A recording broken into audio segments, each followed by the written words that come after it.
still remember for the first time, Shama, I looked at that proof of concept she worked on AI, you know. That was that. Thank you.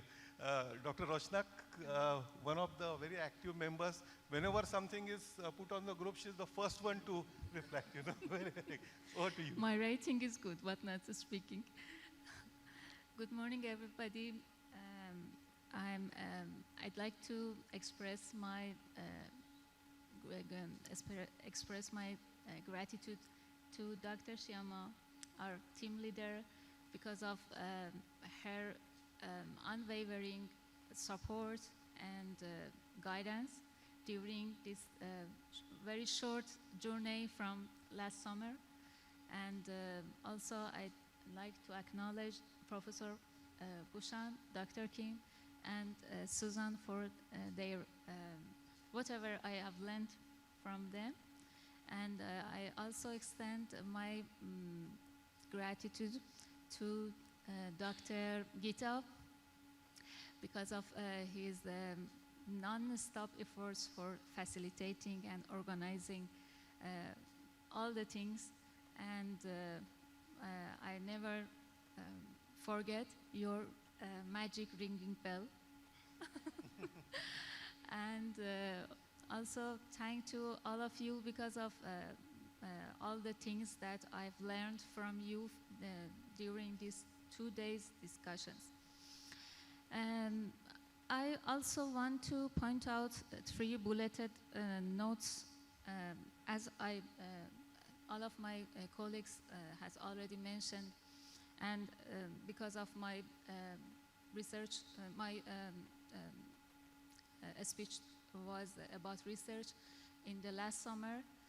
My focus is in confirmation of whatever my colleague has said, is on the designing a robust methodology for personalized holistic medicine.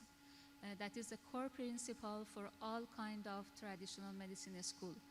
I think this need is very important because all of us talk about evidence-based or evidence-informed documents, but which kind of methodology for extracting this evidence is not already clear for me.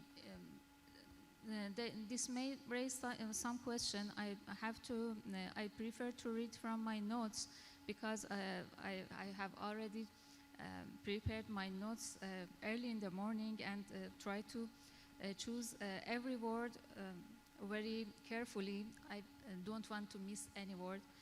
Because of that, I prefer to write from my notes. Some question may raise here. Can we utilize existing but underused statistical, biostatistical, or AI-based analysis tool for TM research? The first question. Or will a completely new research methodology to be invented? Or how can we optimize collaboration between TM experts, methodologists, and AI specialists for promoting and introducing new research methods for TM studies?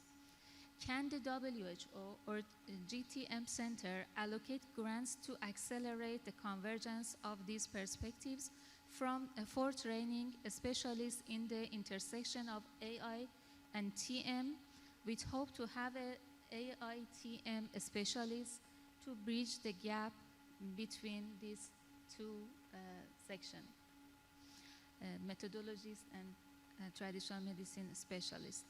I hope we can have an AI-TM specialist in the near future. And my second point was about ensuring sustainable traditional medicine practices and balancing the benefit of traditional medicine with the need to protect biodiversity.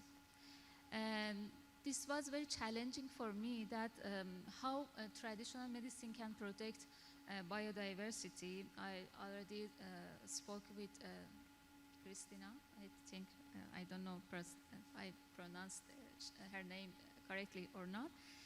And I told her we must recognize that unregulated TM practices promoting excessive consumption of natural products can threaten biodiversity and ecosystem balance. The increased demand for medical ingredients may lead to over-harvesting and unsustainable cultivation practices, depleting plant population in the wild.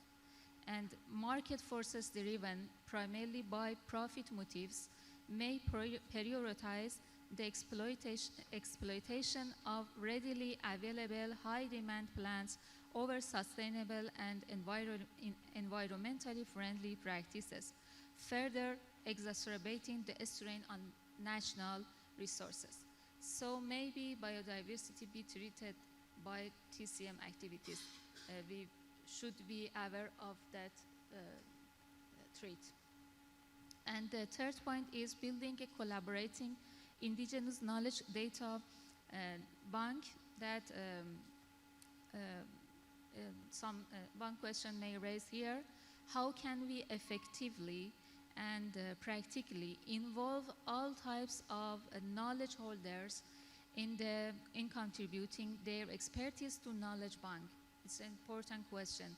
How all of us agree that we need their collaboration, but how we can building trust and bringing them into our system and involving them